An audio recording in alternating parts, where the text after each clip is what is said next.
Bonjour à toutes et à tous, bienvenue dans votre émission d'information l'actualité en débat de ce mardi 14 septembre 2021. Aujourd'hui, nous avons avec nous Adam Adjournou, le directeur de publication du journal Vision d'Afrique, Germain Pouli, le directeur de publication du journal Togo Réveil, et si tout va bien, si la technique le permet, nous aurons en ligne Yves Gallet, directeur de publication du journal Symphonie et également directeur de rédaction du journal Revue trimestrielle de la fiscalité. Alors, vous allez découvrir avec moi les deux invités qui sont au plateau avec nous. Germain, bonjour. Bonjour Anita, bonjour à tous les téléspectateurs de 47. Adam, bonjour. Bonjour Anita, bonjour à toutes et à tous. Merci d'avoir fait le déplacement, je sais ce que ça vous a coûté. Alors, Germain, nous avons connu en tant qu'acteur culturel, avant d'être journaliste politique, dites-nous, on l'a appris depuis quelques jours, Daglo. Quand on était petit, Mouvi le costaud, il n'est plus. Oui, l'acteur, le géant du théâtre, de la comédie togolaise, Atina Loviti, connu beaucoup plus sous le nom de Gablo, ou Mouvi le costaud, quand on était enfant.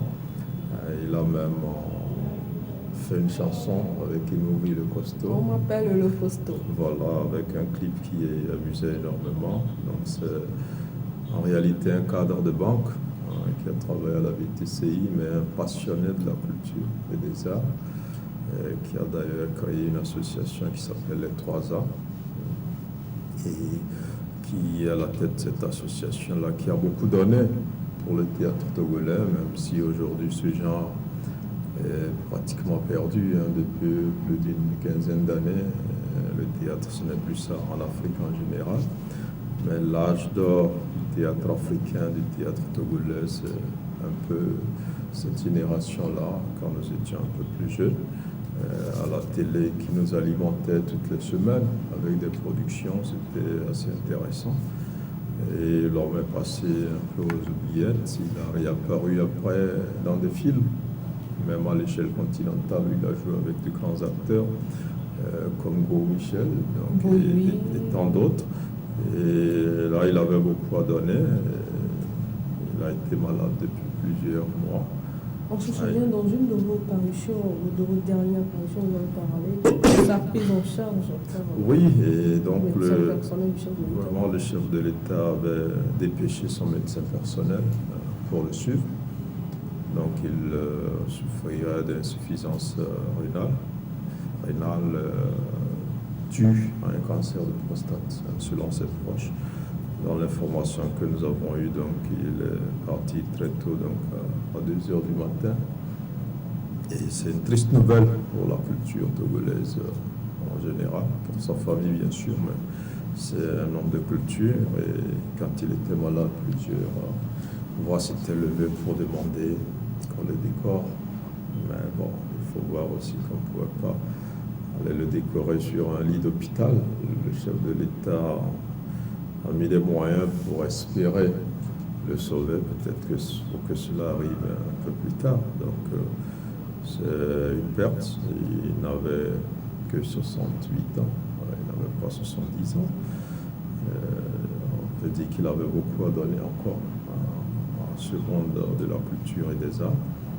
Et c'est un peu tous ces artistes, tous ceux qui l'ont connu aujourd'hui pleurent l'homme, parce que on attendait à ce qu'il nous revienne aussi avec toutes ces choses-là qu'il savait faire. Quand on le voit aux côtés de ces jeunes frères, on se souvient encore lors du décès de Basco Fall et autres, c'est lui qui était là, il faisait la sortie de la famille des artistes.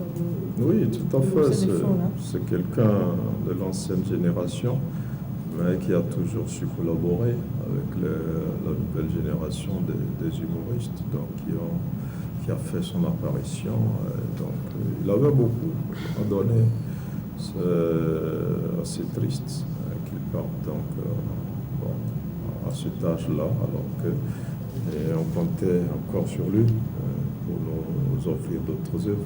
Alors, Adam Germain l'a dit, c'est assez triste ce tome-là, mais nous remarquons que souvent, dans le monde de la culture, les gens partent d'une manière. Je ne sais pas. Non, mais Bizarre. oui, la culture n'est pas une exception. Vous savez, que ce soit les acteurs culturels, que ce soit les journalistes, très souvent, nous n'avons pas cette habitude-là de pouvoir véritablement prendre soin de nous en ce qui concerne les soins sanitaires. Vous allez constater d'ailleurs, même il y en a qui ne l'ont jamais fait, ils n'ont jamais fait de bilan sanitaire et ça existe énormément. Ce n'est pas forcément une question de moyens, c'est une question de programmation. Lorsque vous le prenez en habitude, je pense que rien ne vous empêchera de le faire. Mais tout ceci font que nous ne nous rendons pas compte d'un certain nombre de séquelles maladies que nous supportons et qui passent pratiquement à l'inconnu et qui, à l'étape supérieure, nous surprennent. Or, vous savez, on a l'habitude de dire, quand c'est urgent, c'est trop tard, c'est déjà trop tard. Et je pense que le cas de Mouvi Lokosso est un exemple palpable. C'est vrai, j'aimerais essayer de brosser le parcours de l'homme, mais au même moment, moi, je pense qu'aujourd'hui, que ce soit au Togo ou pratiquement en Afrique, le théâtre est en train de se ressusciter. Et là, vous avez constaté que beaucoup de jeunes aujourd'hui investissent la profession compte tenu du fait qu'on sait qu'il y a vraiment de la matière, il y a des investissements déjà que tous les gouvernements essaient également d'investir dans ce projet-là, étant donné qu'il y a le Nigeria d'à côté qui a prouvé que c'est un secteur assez porteur dans lequel on peut naturellement investir et créer véritablement de l'emploi. Et donc je pense que ces gens de personnalités, on a besoin d'eux pour accompagner cette résurrection du théâtre. Malheureusement, ce sont des figures qui nous quittent assez rapidement. Et ce que moi je déplore, c'est que ces acteurs-là n'ont pas su créer des pépinières qui puissent continuer la lutte qu'ils ont entamée il y a très longtemps. C'est vrai que quelque part, on ne crée pas pour créer. Il faut que vous ayez des jeunes qui s'intéressent à la profession pour essayer donc de passer la main, de leur donner la main. La même chose, moi, j'ai toujours l'habitude de le dire lorsque la journée internationale de la liberté de presse advient chaque année. J'ai dit le mal togolais en ce qui concerne la presse, c'est que nous n'avons pas de référence en matière de presse, comme on peut le constater dans d'autres pays. Et lorsque vous prenez les références que nous avons dans la presse togolaise, ce n'est pas réellement ça. Donc, il faudrait déjà que les aînés comme Germain, que certains qui ont déjà disons, à cœur de pouvoir véritablement laisser, disons, des empreintes solides en ce qui concerne aussi bien la presse, puisque lorsque nous parlons de la culture, cette culture-là qui n'est pas trop loin de cette profession-là que nous exercions, que cela nous incite naturellement à commencer déjà par préparer la génération, puisqu'il ne faudrait pas qu'après nous, que ce soit, je pense, le déluge. Il faudrait quand même qu'on ait des gens qui puissent donc continuer les œuvres. Et ça, moi, je le lui reproche ardemment, puisque comme Gaglo, on n'en a pas connu assez. C'est vrai que la dernière génération qui a essayé de faire ses preuves, il y a eu énormément de dérives. Or, l'humilité de l'homme, si tel qui avait l'humilité aussi au niveau de cette jeunesse-là, pouvait déjà s'inspirer du parcours de Gaglo et garder une image assez positive de cette culture-là que le Togo essaie de renouer avec. Et malheureusement, nous n'avons pas assez d'acteurs à la hauteur, à la trempe de Gaglo et c'est dommage. Alors, c'est dommage, Germain. Oui, je voulais un peu réagir par rapport à ce que Dame disait, qui est un peu vrai, mais profiter aussi pour saluer le travail aussi de certaines de cette première génération de comédiens. Et là, je parle d'une femme qui d'ailleurs est restée assez proche de Gaglo aux dernières heures de sa vie, qui s'appelle Rosemonde Assogavi, qui avait joué le rôle de seconde épouse dans Ma Rivale, qui a été une pièce de théâtre à sensation. J'ai eu le privilège de faire une interview à cette dame-là il y a quelques années qui me disait que ce rôle, c'est le rôle qu'elle a beaucoup regretté dans sa vie. À l'époque, les acteurs jouaient tellement bien, elle avait bien joué le rôle de la seconde épouse d'un monsieur qui maltraitait donc sa première épouse. Et Elle a été agressée plusieurs fois dans la rue par les Togolais après ce théâtre. Elle me confiait... Ramener ça dans la vie réelle. Oui, non, mais c'est vrai, elle me confiait dans l'interview que c'est le rôle qu'elle a regretté dans sa vie, dans sa carrière. Hein, parce que certains avaient pris ça vraiment comme de la réalité. Et donc, c'est de dire comment ces gens-là, à l'époque, arrivaient vraiment à jouer, que ça ressemblait vraiment à la réalité. Donc cette dame-là... On confond la vie réelle à la vie que nous partageons sur les réseaux sociaux. Oui, et voilà, donc cet artiste-là est resté assez très proche des jeunes. Et ces vacances, il a formé plusieurs jeunes à la scène théâtrale. Et donc, la femme, hein? Oui, elle s'appelle Rosemona Sogavi, elle a formé. Elle a même formé des journalistes à la scène théâtrale comme l'homme de Nouvelle Tribune. Et l'homme artiste. Oui, elle l'a formé dans le domaine du théâtre, par exemple. Et elle continue, donc ces vacances qui s'achèvent, là, elle a formé une vingtaine de jeunes sur dans plusieurs domaines, notamment l'arsenic. Donc c'est vrai que plusieurs années ne font pas ce boulot, hein, comme le relevait Adam, et je pense que, en le disant aussi, s'adresse à nous, même, hein, parce qu'il a parlé des journalistes.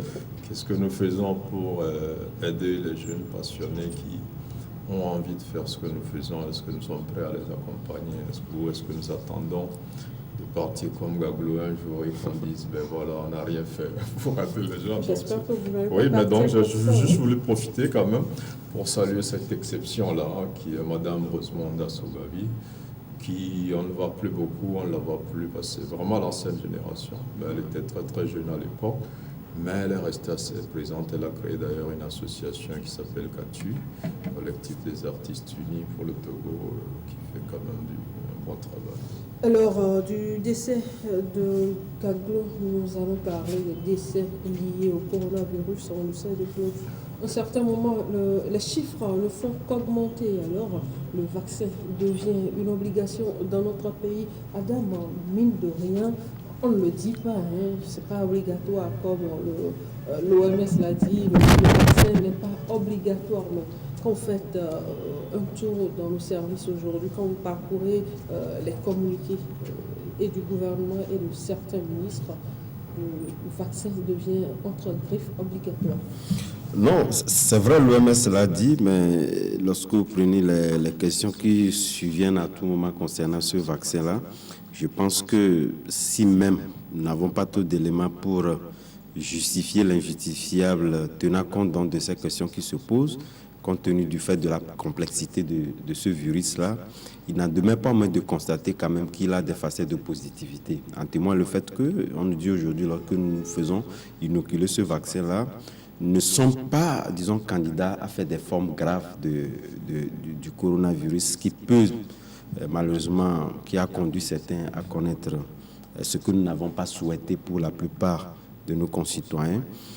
Donc, je m'appuie tout simplement de cet aspect de la chose pour véritablement inciter ou aller dans la logique du gouvernement qui veut arriver à encourager par des mesures alternatives. En témoigne le fait qu'aujourd'hui, lorsque vous allez dans l'administration publique, on réclame à ce que vous montrez patte blanche, comme je le disais ce matin, en ce qui concerne donc le carnet de vaccination, pour avoir accès à ces administrations-là, ce qui est une bonne chose, parce que quelque part, on ne va pas aussi oublier ou perdre de vue le fait que les moyens engagés par le gouvernement aujourd'hui pour accompagner disons, ce moment de Covid-19 est une chose, mais également, on veut naturellement également arriver à une vie normale.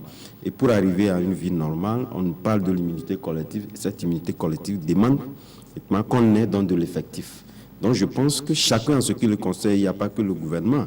Il y en a également, que ce soit dans le secteur privé, qui ont jugé opportun de pouvoir amener leurs employés à pouvoir donc aller dans le sens de la vaccination. C'est en ce sens que je dis, c'est vrai que beaucoup essaient de dire, puisque cela frise un peu les libertés fondamentales et les droits de l'homme, mais quelque part, c'est pour encourager les uns et les autres à aller donc dans ce sens-là.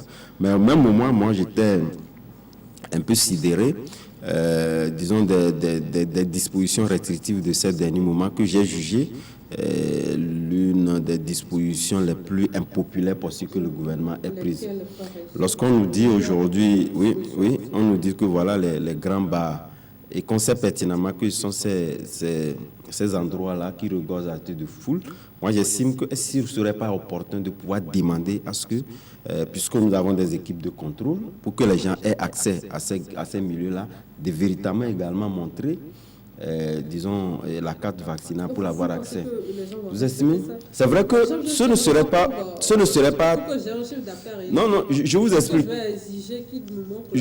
Non, ici, l'advenant qui est dans des contrôles et qu'on constate que dans votre périmètre, il y a des gens qui n'ont pas ce carnet vaccinal-là, on peut vous sommer de fermeture. Puisque cette fermeture-là a été un peu discriminatoire. On ne sait pas sur quelles sont, disons, les motivations qui ont conduit donc à cette fermeture-là, où on pouvait comprendre si peut-être on disait voilà, tous les bars seront fermés. Puis s'il y a des gens qui sont des adeptes, peu importe le bar, qui rassemble des foules ou pas, on ira toujours dans l'autre bar et je pense que le problème n'est pas résolu.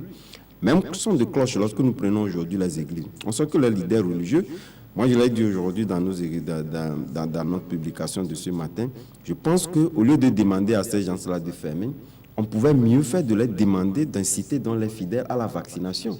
Et je pense que si tel est qu'on est véritablement dans la même logique. Il y a Monseigneur Barriga qui l'a fait il n'y a pas longtemps. Oui, le problème ne serait pas... Non, ça ne va pas se limiter seulement à des communications, mais il faut qu'on ait des actes tangibles qui obligent les fidèles à aller à la vaccination et qu'eux également peuvent présenter, disons, ces carnets vaccinaux-là pour avoir accès disons, au lieu de culte. Je pense que si cette logique était que nous voulons arriver très tôt à cette immunité collective-là, on peut scruter ces voies et moyens pour ramener la masse à se faire vacciner et donc conduire un bon nombre de la population à la vaccination que de les fermer. Surtout que nous sommes dans une période à un pas de la rentrée scolaire. Moi, je l'ai dit, lorsque vous prenez ces jeunes filles-là qui se débrouillent dans ces bars-là et qu'on demande de fermer. Or, ces jeunes filles-là, pour la plupart du temps, sont des gens qui ont un enfant, etc. Et ceux-là qui prennent cette disposition sont eux qui ont causé, pour la plupart du temps, ces catastrophes. Ils n'en prennent pas soin. Et les filles se débrouillent dans les bars avec, mais au même moment, on demande à ces gens-là d'aller dans quelque... Donc, pour moi, j'étais sidéré.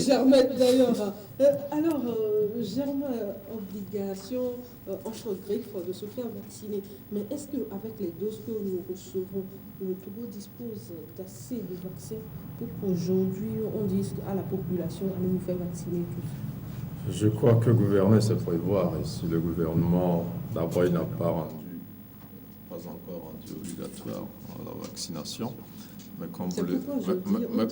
comme vous le disiez, entre griffes, c'est presque déjà obligatoire et on a vu depuis hier l'affluence dans les centres de vaccination. Est-ce que le Togo dispose de doses nécessaires? Je crois que oui. Parce qu'il y a eu un réel problème de consommation des premières doses qui ont été affectées au Togo, que le Togo aussi a acheté par ses propres fonds. Et donc, à partir du moment où on vous offre du vaccin dans le cadre de l'initiative COVAX, par exemple, et vous ne le consommez pas alors que le vaccin a une durée de vie, donc c'est normal qu'au prochain tour, on ne vous envoie pas le vaccin parce que les gens ne consomment pas. Et donc, le Togo a eu un peu ce problème-là avec le risque de péremption de certains vaccins parce que les vaccins ont une durée. On a vu le cas particulier du vaccin Sinovac qui avait été consacré uniquement pour vacciner les étudiants de l'Université publique de Kara et de Lomé. À Kara, les étudiants ont suivi un peu, mais à Lomé, les doses sont restées plus ou moins intactes. On risque donc qu'on les détruise. Donc, il y a des vaccins. C'est vrai, quand on prend la masse, on se dit il y aura 3 ou 4 millions de Togolais à vacciner. Est-ce que le Togo a 3 ou 4 millions de vaccins? Sur le champ, non. Mais nous savons qu'il y a 3 millions de vaccins qui ont été commandés. Il y a des centaines de milliers qui arrivent régulièrement, depuis une semaine, qui arrivent régulièrement dans les États-Unis, qui arrivent de la Chine, qui arrivent des initiatives COVAX. Johnson & Johnson, 3 millions qui seront achetés par le Togo comme la première dose de Johnson & Johnson qui a été achetée avec le soutien d'une banque internationale. Donc, ça va arriver, mais si ça arrive et la population ne consomme pas, c'est que l'État perd de l'argent. Il faut s'assurer que les gens vont consommer avant. Donc c'est pour ça que le gouvernement met la pression sur tout le monde. Donc je crois que le gouvernement, ce que Adam disait, j'étais d'accord, mais je n'excuse pas le gouvernement, mais je comprends la stratégie du gouvernement. Le gouvernement dit, pour aller dans les établissements publics, dans les administrations publiques, vous devez apporter la preuve que vous avez été vacciné. Alors que nous sommes tous obligés voilà, et le gouvernement dit, dans ces établissements. et le gouvernement dit, nous fermons les églises et les bars. Donc, on a ciblé 3 endroits clés, les administrations, on sait qu'il y a du monde, les bars, on sait qu'il y a du monde, les églises, on sait qu'il y a du monde, les églises et les mosquées. Ouais. Donc, et on sait aussi les gens qui fréquentent les églises, il y en a qui n'iront jamais dans aucune administration. Ça, c'est une vérité. Oui, donc, ça veut dire que c'est le 3 pôles où on sait qu'il y a du monde véritablement qui fréquente. Mais l'administration, les services publics dépendent du gouvernement. Ils ont pris la décision, vous ne venez pas sans la preuve d'avoir été vacciné. Maintenant, en réalité, ils laissent la responsabilité à ceux qui dirigent les bars et les églises de s'organiser pour dire, nous aussi, vous ne venez pas chez nous sans vaccination. On l'espère. Non, je sais. Et là, il y a un apôtre quand même, l'apôtre Cephas Antonio, qui a lancé un acte assez important, donc ce week-end, le dimanche, qui a sensibilisé ses fidèles, qui a organisé même l'enrôlement des fidèles pour aller se faire vacciner. Ça dit que lui, il dévance déjà le gouvernement, il est dans cette optique. Il veut dire demain à ses fidèles, ben, si vous ne vous vaccinez pas, vous ne venez pas. Donc, il les sensibilise et il les enrôle, il facilite leur vaccination. Donc, je pense que c'est lui qui a mieux compris le message du gouvernement. Le gouvernement ne veut pas dire aux églises, on ne peut pas aller dans une église sans présenter.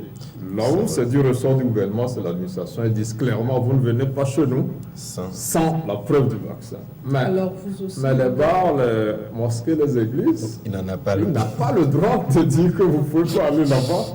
Donc c'est un peu pour amener les services privés. C'est pour amener les gens à faire comme lui, pour dire, bon, pour venir chez moi. Si le promoteur de Espoir 47 dit aujourd'hui, vous n'entrez pas à Espoir 47. Non, il ne le dira pas, c'est que le gouvernement sait pertinemment que tous les employés de E47, de toutes les façons, pendant une semaine, ils auront au moins à visiter 5 endroits publics. Donc de toutes les façons, le directeur ne le dira pas. Mais voilà, donc de toutes les façons, ça c'est nous avons peur des étrangers. Hein? Ils savent que c'est toi. Tu ne vas pas à l'église, moi tu vas dans un bar. Ça c'est clair. Oui, il est là, on va faire un reportage dans une administration. Organiser ton truc ou aller faire une interview. Donc, je passerai et je crois que quand même il ne faut pas oublier le rôle du conseil scientifique dans ces décisions parce que le gouvernement ne les prend pas comme ça. C'est des gens qui sont des spécialistes dans leur domaine, qui savent où il faut agir, et c'est eux qui demandent au gouvernement. Ben pour revenir sur le désastre économique, c'est réel, c'est très très difficile. Vous voyez aujourd'hui les bars sont le plus gros employeur de l'État et du Togo. Devant l'État. Les bars emploient plus que l'État. Et donc, quand on les ferme, mais avant les bars, il y a eu les discothèques, plusieurs même ont fermé définitivement, ramassé leurs installations parce qu'il n'y a pas plus d'1 an et demi, sans fonctionner, on ne peut même plus. Non, plusieurs discothèques n'ont même plus rouvert. On a vu un peu aussi les hôtels qui ont souffert un peu de ça. Donc, si l'État peut, le monde culturel aussi, qui a manqué beaucoup de spectacles et tout ça, l'État a fait non ici, c'est une très bonne chose. Mais si l'État peut mobiliser aussi des moyens pour aider ces secteurs-là qui ont dû subir vraiment les effets des principales décisions qui ont été prises dans la lutte contre l'éradication. Je pense aussi aux églises et aux mosquées. C'est vrai que ce n'est pas des lieux lucratifs où on va faire ou chercher de l'argent, mais il y a les petites quêtes et autres qui permettent aussi aux églises de payer les factures et d'entretenir. Donc, si l'État peut aider un peu tous ces secteurs-là qui ont beaucoup souffert de ces décisions-là. L'État peut aider tous ces secteurs-là. Adam, vous avez vu quand on a fait un peu le compte de Novici, tout ce qu'il y a eu avec le début de cette pandémie. Est-ce qu'aujourd'hui, l'État togolais est en mesure, vous avez vu la gratuité des inscriptions et scolarité, est-ce que l'État est en mesure aujourd'hui Non, lorsqu'on de parle, faire face encore à ça? de toutes les façons, lorsqu'on parle d'une crise, c'est une crise. Et celui qui est à même de pouvoir juguler une crise, je pense que c'est l'État. Il y a très longtemps que l'État roule sur les dettes. Donc, si Que il la advient dette que... s'accumule. Ouais, de toutes Nous les allons les façons, payer, c'est nous hein. qui les payons. Et s'il advenait, et je pense que c'est une nécessité que le gouvernement puisse prendre des mesures pour accompagner la viabilité de ces secteurs-là. C'est une chose très importante, puisque en n'arrivant pas ces secteurs-là, lorsque vous les laissez mourir, qu'est-ce qui va advenir? Vous perdez en matière de collecte de la fiscalité d'emblée. Donc l'État lui-même, il a d'abord intérêt à pouvoir rendre viable ces secteurs d'activité. C'est vrai, ce n'est pas facile à supporter, puisque lorsque nous descendons, nous avons vu même le budget qui a pris un coup. Il a fallu qu'on fasse dans des affectations de prévisions, etc. Ça voudrait dire quelque part qu'il y a des difficultés à pouvoir mobiliser. Mais ce qui est important, c'est que lorsque l'OTR, qui est l'institution qui essaie un peu de mobiliser un peu la fiscalité, je pense qu'on n'est pas trop loin on n'a pas trop perdu en réalité. Ils essaient un peu de pouvoir le justifier par d'autres aspects, mais donc je pense que c'est vrai, l'État peut s'endetter et supporter des secteurs. Et demain, ces secteurs-là seront toujours viables pour toujours mieux Des contribuer. porteurs de fruits. Alors, parlons de la fiscalité. Nous avons en ligne le directeur de rédaction du journal Revue trimestrielle de la fiscalité, Yves Gallet. Yves, bonjour. Bonjour, Anita. Alors, comment vous vous portez? Bien, oui, vous. Salut tous les invités qui sont sur le plateau d'hier. Alors, nous avons Germain Pouli et Adam Adjourounou avec nous aujourd'hui. Ok, c'est un plaisir. Et bonjour Germain et bonjour Adam. Bonjour Yves. Alors Yves, la une de revue trimestrielle de la fiscalité, nous pouvons lire gestion optimale du déficit fiscal au Togo. Oui, d'entrée, il faut dire que le deuxième numéro de l'ACF, revue trimestrielle de la fiscalité, est une grande identité en termes de diversité des sujets qui ont été abordés, des sujets de qualité en termes de contenu. Donc, gestion optimale du déficit fiscal au Togo, c'est effectivement l'un des sujets qui devrait intéresser tout contribuable et au-delà même les professionnels de la fiscalité. C'est un article qui a pour vocation de renseigner les lecteurs sur le report déficitaire ordinaire. Est-ce que vous avez pris en compte la gestion de la Covid-19? Pardon? Est-ce que vous avez pris en compte la gestion de la Covid-19, la gestion faite par le gouvernement? Oui, effectivement, dans ce numéro, oui, il y a un sujet qui a été consacré à ce volet. Nous l'avons abordé amplement avec un invité qui est le président de l'association des fiscalistes du Togo, qui est un expert sur la question de la fiscalité. Et donc, nous avons abordé avec lui ce volet particulier concernant la gestion qui est faite en termes de fiscalité par l'autorité fiscale.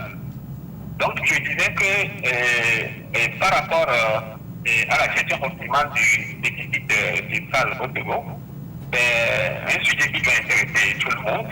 Et donc, à travers cet article, nous renseignons le lecteur sur le report déficitaire ordinaire et les amortissements répétés qui sont deux options prévues par la loi dans le domaine de la gestion des déficits fiscaux. Donc, des cas pratiques à travers trois tableaux qui sont proposés avec la détermination du résultat fiscal, et ceci pour faciliter la compréhension de deux sujets plus ou moins complexes. Donc, vous savez, bien souvent, et à la fin de l'exercice d'une année, dans la perspective de l'élaboration des résultats comptables et fiscaux, il y a les patrons d'entreprises qui sont partagés entre minimiser l'impôt à payer et chercher à rassurer les créanciers sur la solvabilité de l'entreprise. Le traitement de l'information financière au Togo étant strictement régi par des règles rigoureuses et complexes. Et cet article expose exclusivement sur des approches légales qui permettent d'utiliser au mieux les déficits fiscaux en fonction des possibilités offertes par la législation. Et au Togo, comme je le disais déjà, il y a Allez-y rapidement, s'il vous plaît. Pardon? Allez-y rapidement, s'il vous plaît. Et donc, au Togo, je disais qu'il y a des options qui sont prévues par la loi dans le domaine de la gestion des déficits fiscaux. Il s'agit du report déficitaire et des amortissements réputés différés. Donc, en résumé, disons que le lecteur, avec cet article, aura des informations nécessaires sur comment minimiser l'impôt à payer par son entreprise, mais dans le strict respect de la loi, puisque les dirigeants d'entreprise n'ont pas la faculté de choisir le résultat publié, la démarche étant très bien codifiée. Donc, à la lecture de cet article, vous comprenez, à l'état que ce numéro de RTF Job, depuis quelques jours, effectivement dense et aussi croustillant, et chaque lecteur y trouvera forcément son intérêt. Alors, donc, vous parliez entre-temps de la gestion la Covid. De la fiscalité en période de pandémie. Donc, je disais que nous avons comme invité le président des experts fiscalistes du Togo, Guillaume Aliassi, et Assi, m'ont posé la question qui est largement revenue sur ce sujet. Donc, l'interview est à découvrir dans ce numéro. Alors, Yves, où pouvons-nous trouver la revue trimestrielle de la fiscalité? D'abord, le prix est à 2000 francs. Et après, le premier numéro qui était gratuit. À partir du deuxième numéro, c'est devenu payant. Donc, c'est à 2000 francs dans la zone CDAO. Et la revue, vous pouvez trouver RTF presque dans tous les supermarchés de Lomé et auprès des vendeurs de journaux et dans les kiosques spécialisés dans la santé des journaux. Alors, merci à vous, Yves Gallet. Merci. Nous espérons vous retrouver peut-être jeudi prochain avec votre journal Symphonie. Oui, avec les derniers numéros de l'année. Alors, nous continuons avec la une des journaux. Cette fois-ci, ce sera avec Vision d'Afrique. Vision d'Afrique qui est dans les kiosques. Depuis ce matin, depuis hier, nous savons, il y a un remaniement au niveau de l'armée. Vision d'Afrique qui revient sur ce sujet, qui est le colonel Amana, nouveau directeur général de la gendarmerie nationale, celui-là qui vient remplacer Massina. Oui, je pense que le nouveau directeur général de la gendarmerie nationale, en la personne du colonel Amana Kodjo, n'a pas eu figure méconnue de l'opinion togolaise. Vous savez, c'est lui qui avait la charge à la suite du colonel Opaou, du DG de la police, à laquelle il avait donc pris la main, en ce qui concerne donc la coordination de la gestion de cette pandémie de Covid-19. Mais avant ça, je pense que le colonel Amana dirigeait également la zone maritime de la gendarmerie. Vous savez, depuis les réformes, il y a eu donc des subdivisions en ce qui concerne la gendarmerie. Il avait la charge donc de cette unité-là. C'est quelqu'un également, si vous en souvenez, c'était celui qui était chargé aussi de la sécurité en matière donc du procès contre l'honorable Pacha. C'est lui qui était également le commandant en charge donc de la sécurité. Là également, les Togolais aussi l'ont connu. Donc c'est quelqu'un qui a un parcours assez dense que nous n'allons pas dévoiler tout le contenu de l'article que nous avions écrit. Nous invitons j'invite les téléspectateurs à aller pour connaître celui qui est... 250 francs seulement, c'est pas cher. Tout à fait. C'est pas comme en 2000. Tout à fait. Donc, c'est pour mieux connaître l'homme, qui il est, son parcours, jusqu'à la tête aujourd'hui de la gendarmerie nationale togolaise. Alors, Germain, depuis hier, certains Togolais estiment que c'est par rapport au coup d'État intervenu en Guinée que le chef de l'État a pris ses mesures. Je rappelle que vous avez parlé du coup d'État dans votre parution de vendredi dernier. Bon, non. Que dira ces Togolais-là aujourd'hui? Non, il n'y a rien à leur dire parce qu'ils ont leur perception des choses. Donc, on ne peut pas leur sortir ça de la tête. Mais ce qu'on peut constater, c'est qu'il y a beaucoup d'innovations, de chamboulements au niveau des forces de défense et de sécurité. D'abord, il y a eu une refondation de ces forces-là qui a été une des innovations majeures de la présidence de Faure Gnassingbé. Adam parlait tout à l'heure des régions militaires qui ont été créées, les 5 régions militaires. Ça n'existait pas du tout. Et ça a été fait parce qu'il y a de nouvelles formes de menaces qui sont terrestres et maritimes essentiellement. Donc il y a le terrorisme, le djihadisme. Il y a aussi la sécurité maritime. Donc, ces deux nouvelles formes de menaces ont poussé le chef de l'État à réorganiser les forces de défense et de sécurité. Maintenant, sur les nominations, il y en a eu déjà plusieurs. Les chefs d'état-major ont été remplacés déjà à plusieurs reprises sous Fournier Singbe. Il n'y avait pas de ministre de l'armée. Est-ce qu'on en a nommé parce qu'on craint un coup d'État? Non, je pense qu'il y a un travail qui est en train de se faire. Il y a un nouvel organe qui est créé, qui est l'inspection générale des forces armées, qui a un rôle important à jouer entre le ministre des Armées, entre le chef d'état-major général aussi des armées, donc c'est l'inspection générale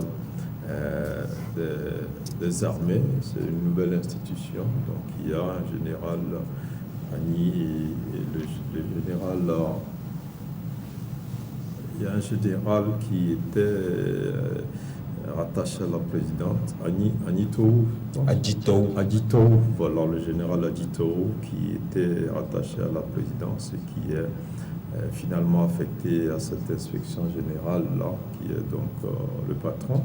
Et son adjoint direct, c'est l'ancien directeur général de la gendarmerie, donc Massina, qui a été déplacé de la gendarmerie pour ce nouvel organe-là.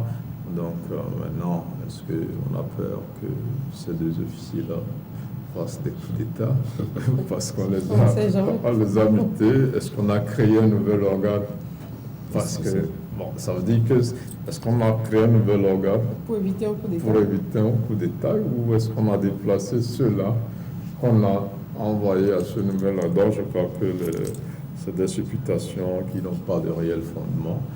Mais la réalité, c'est qu'il y a une réelle volonté de faire des réformes donc, au sein des forces armées et de sécurité. Ben, nous, c'est un domaine qu'on ne maîtrise pas assez. On parle d'habitude de la grande muette. Donc les questions sécuritaires sont souvent des questions de secret défense. On ne sait pas ce qui se passe. L'essentiel pour nous, c'est que tous ces mouvements-là, ces affectations-là, ces nominations-là contribuent à la sécurisation du Togo, que le citoyen togolais dorme en paix, qu'il puisse vaquer librement à ses occupations, que les braquages soient limités, que les risques permanents de terrorisme qui planent sur nous, dont on ne parle pas beaucoup aussi, soient plus contenus. Donc c'est un peu ça qui est important. Maintenant, les coups d'État, bon, ceux qui pensent que c'est le cas, alors on ne peut pas le leur enlever de la tête, sauf qu'il y a des signes évidents, c'est que depuis quelques années, il y a beaucoup de chamboulements au sein des forces armées. Et vous savez aussi, il y a eu plusieurs colonels et autres qui sont partis à la retraite, ce qui n'était pas le cas. Il y a eu des radiations aussi dans les forces armées. Il y a beaucoup de choses qui ont été faites et qui n'ont rien à voir avec les coups d'État. Alors, merci à vous, Germain. Merci d'avoir pris part à cette émission malgré tout ce qu'il y a eu autour. Je vous rappelle, merci quand même à vous. C'est nous qui vous remercions. Adam, merci à vous également d'être passé. Nous disons également merci à Yves Gallet qui est intervenu dans cette émission. Chers téléspectateurs, ce sera donc la fin de cette émission. Merci à vous tous de l'avoir suivi.